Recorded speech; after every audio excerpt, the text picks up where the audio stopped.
you can count on us. This is 7 News Good Morning Fort Sill. Well, good morning and thanks for joining us on your pre-weekend edition of Good Morning Fort Sill. It is Friday, Michael. What's the PT forecast looking like today? I mean, I'm telling you, it's unseasonably warm. I mean, 59 degrees out, and we're like in the middle of November right now. Yeah, we're in the middle of November. We're seeing these very warmer than average temperatures. Currently, it is 59 degrees here in Fort Sill and in the Lawton area in general with clear skies. And for your PT forecast, just expect 50s overall, and then we'll be in the lower 60s as it goes throughout 9 a.m. It is humid out there, so a little bit, you may have noticed your cars are a little bit wet with some dew. Looking at satellite radar, we're seeing mostly clear skies, a few higher level clouds making its way towards the southwestern portions of the area. Medicine Park looking nice right now in the Comanche Nation Entertainment Tower Cam. Earlier, we did see the moon, which is currently in its last quarter phase. Yesterday, we had a high here in Lawton of 83 degrees, well above average for this time of year, almost 20 degrees above average. Our low yesterday only 41 degrees, which is closer to what we should be seeing this time of year, nowhere earlier the records from 1955 and 2013. Elsewhere, the high of 84 down in Wichita Falls, 82 in Chickasha and Duncan, 80 in Elk City, 82 in Altus. We'll talk about your weekend forecast, which we could be potentially breaking or tying or breaking some records, and some rain chances are returning to the forecast next week. I'll have those details coming up.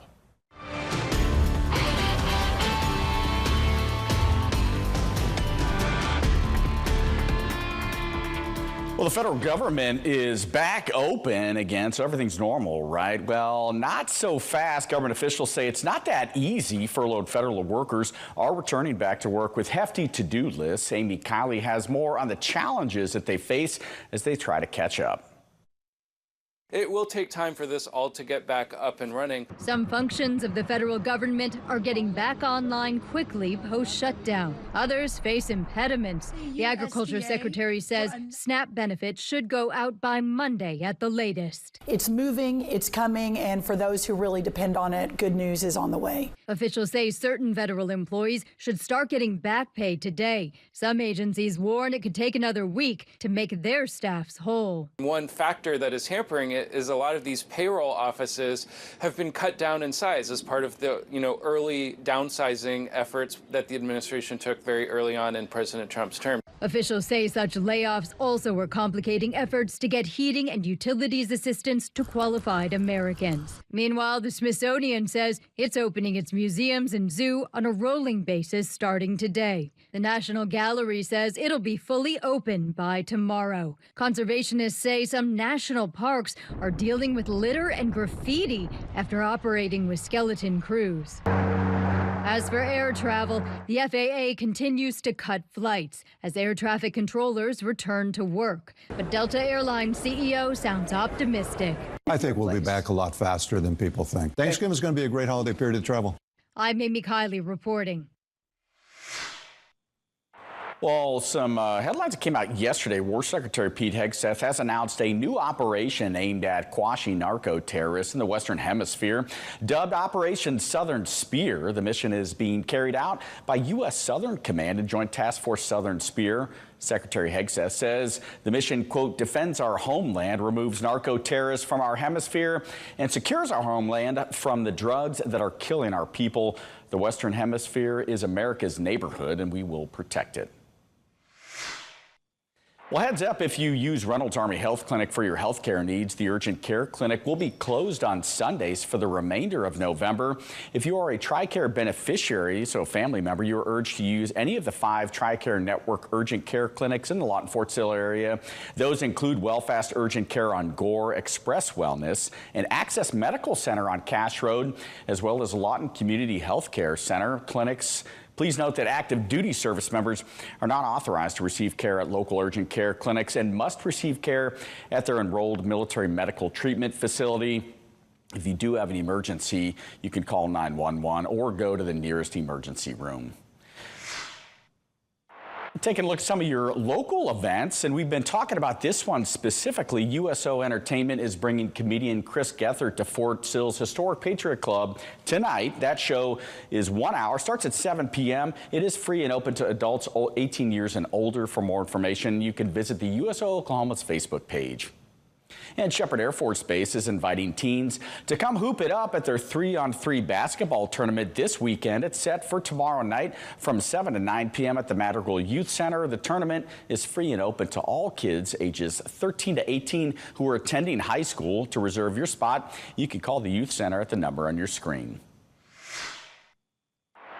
Well, the 97th Air Mobility Wing Commander Richard K. Kind is recognizing his wing's service and sacrifices during the government shutdown. In a statement, Colonel Kind thanked workers who were furloughed as well as those who worked without pay. Colonel Kind said, quote, "Throughout this historic challenge, you stood strong, you leaned on one another, lifted each other up, and proved that what it means to be wingmen and a team. That unity is the foundation of our success, and it's what will carry us forward." I would also like to thank the Altus community for your steadfast support. Your commitment keeps our airmen ready to execute the mission every day. USAA is rolling out a new program that's dedicated towards helping military families. Coming up, we'll have our exclusive interview with the architects behind a program called Honor Through Action. A man charged in a deadly hit and run from 2023 has been sentenced. 7 News is working for you. The Lawton Firefighters Association is raising awareness about critical staffing issues. Your first alert for what's next. We're just going to see dry conditions, mostly sunny skies. Uncovering breaking stories that impact Texoma. The city of Lawton's Ward 2 councilman has announced his resignation. Checking facts and finding solutions. 7 News, working for you every night at 5 and 6. Severe thunderstorm watch in effect for most of the area here until 9 p.m. this evening. Saying that ping pong ball-sized hail is now possible west of Altus. It's been an active day. Multiple severe thunderstorm warnings, some enhanced, some standard. Got a little bit of rotation here.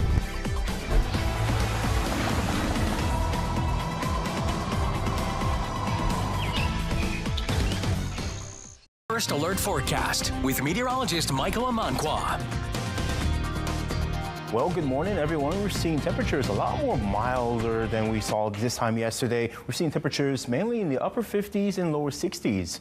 This is not where we should be seeing this time in November. Currently 59 in Lawton and Fort Sill, 59 in Wichita Falls as well, 66 in Waurika, 59 in Duncan, 63 in Anadarko. Elk City, you're a cool spot at 48. So is you in Childress at 46 degrees, 52 in Kewanna, 52 in Vernon, and 61 down in Graham. And you can see here we're anywhere between almost 20 degrees above what we saw this time yesterday, especially across our eastern counties. A lot of warmer air is making its way to the region. We're under the influence of high pressure. We've also got a trough coming in by the time we get to this weekend, although it won't come to our area, but it's going to allow a lot more warmer air to make its way throughout most of the plains. Relative humidity values are pretty high, anywhere between 80 and 90%, and winds are generally out of the south between 0 to 15 miles per hour. And you can see that warmer air really making its way here, especially into the central portions of Texas and making its way through central Oklahoma. And that's going to be the case as we go throughout this weekend. And we could be talking about records being tied or even broken by the time we get into tomorrow, with pretty much a ridge of high pressure dominating our area. This trough that we're tracking over here is going to go towards the northeast here and affect portions of the Pacific Northwest. What that's going to do is we won't get any precipitation out of this, but it's going to allow a lot more warmer air to make its way to the region. We will get a front out come in by the time we get to your Sunday morning, but then back behind this system, there is another trough that will potentially give us rain chances, especially as we go into the middle of next week. USAA launched a new program this week called Honor Through Action, which is a national movement dedicating $500 million over 5 years to empower military families. I had the opportunity to sit down with 2 of their corporate leaders on Veterans Day, Major General retired John Richardson and Jenna Saucedo Herrera, who have been charged with jumpstarting this program. And we discussed why it's so important to their company, which was founded decades ago by service members. So USAA has been advocating for service members for over a century, but this Veterans Day we're taking that to the next level by launching Honor Through Action. And it's a national movement that aims to transform the lives of military families focused on meaningful careers, financial security, and overall well-being, and anchored by USAA's $500 million investment over the next 5 years. Now, you talked about the $500 million commitment. That's pretty significant. Over 5 years, what inspired USAA to launch this initiative of this particular magnitude, and in particular in this time frame, too? Yeah, we believe that there's no greater time than now to stand tall for our service members. And there's frankly no better organization, no better positioned organization than USAA to do this for them. But it started really with our new CEO, Juan Andrade, back in April. He said, look, we need to do more for military families. We need to do more. And he tasked General Richardson and I with figuring out what that looks like and how we could mobilize a program. And Honor Through Action has certainly some targeted philanthropic opportunities. So we're scaling some of the work that our corporate impact team had already led. But the real unlock is what General Richardson's team will lead around policy advocacy, combined with operational and strategic investments as well. So, ma'am, you talked about some of that policy advocacy. General Richardson, sir, this one's probably more pointed towards you then. So Honor Through Action emphasizes that advocacy and policy influence. Can you kind of elaborate on how USAA plans to engage with external partners and leverage its influence to drive systematic change and really improve quality of life for our military service members and their families? Yeah, absolutely. And you really nailed it. It's about the unlock of building alliances. There's so much good being done by nonprofits, by the VSOs and MSOs that are out there. But what is really special about this is USAA using its brand to amplify all that work. Because in many cases, they have a ceiling. Whether it's a resource ceiling, they have limitations on their ability to lobby for service members.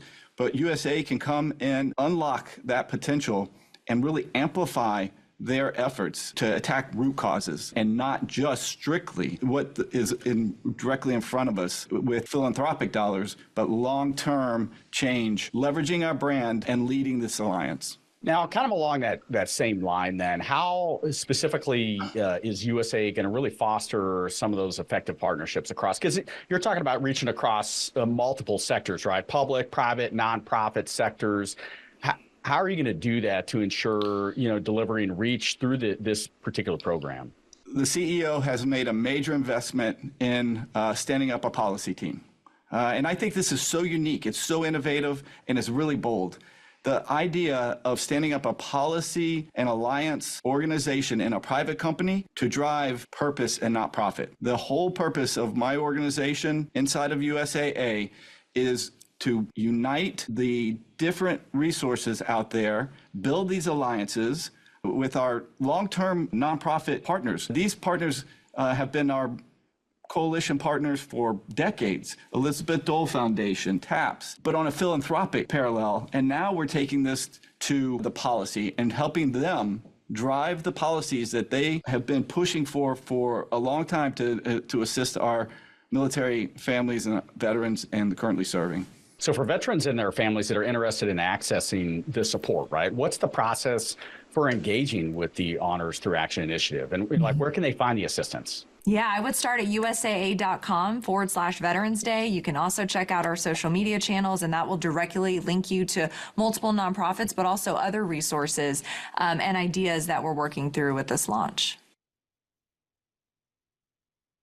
Well, a powerful initiative indeed, with USAA committing a significant amount of resources to ensure that our military families thrive. As mentioned there, you can find more information about the Honor Through Action initiative, including how to access support by visiting usaa.com/Veterans Day. Well, the victims of Fort Hood OBGYN accused of malpractice are speaking out. We'll have the latest on that story when Good Morning Fort Sill returns. Every first, every morning, we're here. In a story we've been following since last week, the victims of military gynecologist Blaine McGraw are speaking out about the horrors that they experienced while under his care. Adam Schindler brings us their stories. Cobos Law Firm traveled to Fort Hood from Houston to accuse the doctor and Fort Hood leadership of what they are calling a years-long assault on women patients at Darnell Medical Center. He would treat survivors, victims, his patients, OBGYN ladies who would go in for breast examinations. They would go in and check up on their pregnancies. And he would improperly photograph and videotape these women as he was conducting those procedures. Videos Kobos Law Firm says he took with his cell phone. As he was conducting the procedures, he would go to a back room, he would put his phone in his breast pocket, and he would explain to the women that he's expecting a phone call.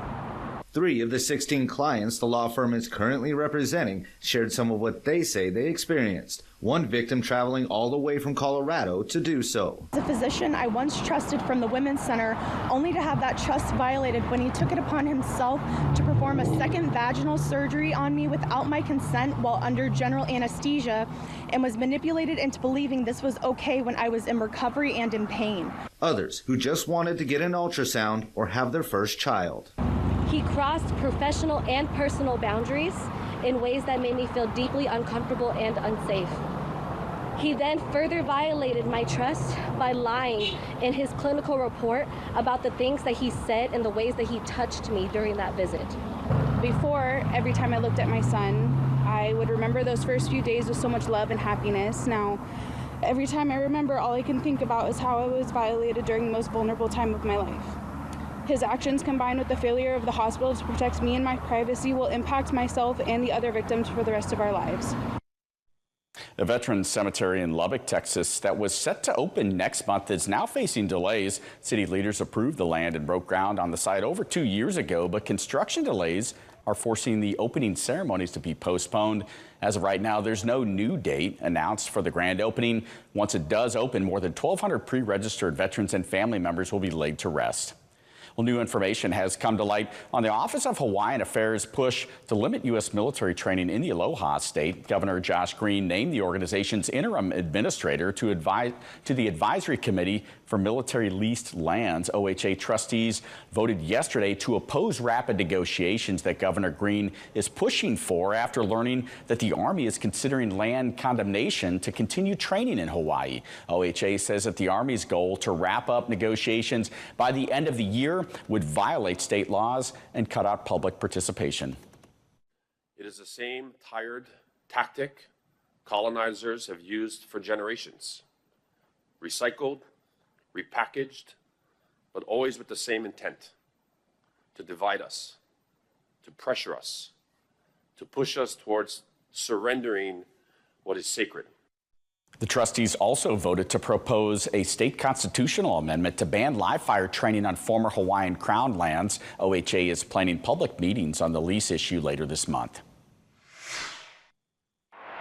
The remains of a Louisiana airman who was captured by Japanese forces are finally returning home. Truman Causey survived the Bataan Death March in the Philippines, but later died in a prison camp hospital. From there, mystery surrounded what happened to his remains until earlier this year when the Army told his daughter, Sharon Guidry, they had identified his remains through a DNA match. He will be laid to rest tomorrow.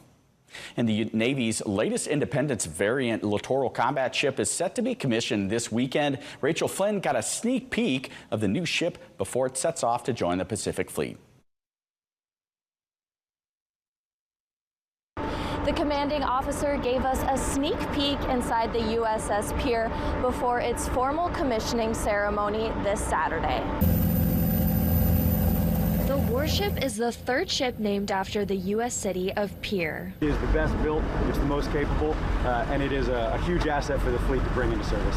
It's the 19th and final Independence variant littoral combat ship. The USS Pier holds a crew of 112. Commanding Officer Justin Guernsey says the sailors are ready to stand watch. Usually it's between 3 to 5 hours of watch any given time.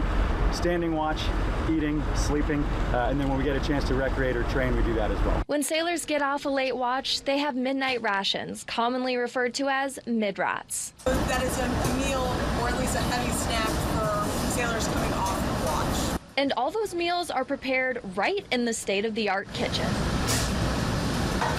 The warship is light and fast with its aluminum interior and wire rope anchor. The ship includes a helicopter pad and a bridge operated by 3 sailors. As for the location of the commissioning, Guernsey says the Navy has deep ties to Panama City. What we found in Panama City was, one, a warm and welcoming community that loves the military and supports the military and wanted to offer us a place to commission the ship. We also had the Panama City Navy League. The ship's crew have hosted tours for local community members and schools. The USS Pier will be stationed here until next week when it departs for San Diego. Here's your first alert forecast with meteorologist Michael Amanqua. And a last look at UPT forecast. Expect temperatures to be in the 50s, still pretty mild for what we should be seeing this time of year. It is mid-November after all, but we'll see mostly clear skies. Overall, not too bad. As we go throughout today, we see mostly sunny skies for the most part, maybe a few clouds in our far southwestern counties. Going into Friday night, into your Saturday morning, mostly clear skies. And then as you go throughout your Saturday afternoon, this is where we will have mostly sunny skies, and this is where we could have those records either tied or broken with temperatures in the mid to even upper 80s. Right before a front comes in, by the time you get to your Saturday evening into your Sunday morning, that front clears out and we'll be in the upper 70s for the most part. And then as you go to your Monday, mostly clear skies. Another front comes in Monday night into your Tuesday, becoming more partly cloudy as that trough gets closer. And then as you go into your Wednesday and your Thursday, we start introducing some rain chances with some scattered showers and maybe a few thunderstorms possible. A high of 83 today with mostly sunny skies, and we have winds out of the south and southwest between 5 and 10. Going into tonight, down to a low 55 degrees with mostly clear skies and winds out of the southwest at 0 to 10 miles per hour. And then going into tomorrow, a high of 86 degrees, mostly sunny once again. Again, we could be tying or breaking some records, and winds will be switching to the north after that front comes in during the evening hours at 5 to 15. And overall, looking at your 7-day forecast, well above average temperatures, even with that front that comes in on your Sunday, still a high of 78 degrees, 83 on your Monday. Another front comes in by your Tuesday, and then rain chances are back in the forecast as you go into your Tuesday, Wednesday, and even Thursday of next week. Well, thanks for watching Good Morning Fort Sill. You can check the 7 News app today for the latest updates and breaking news.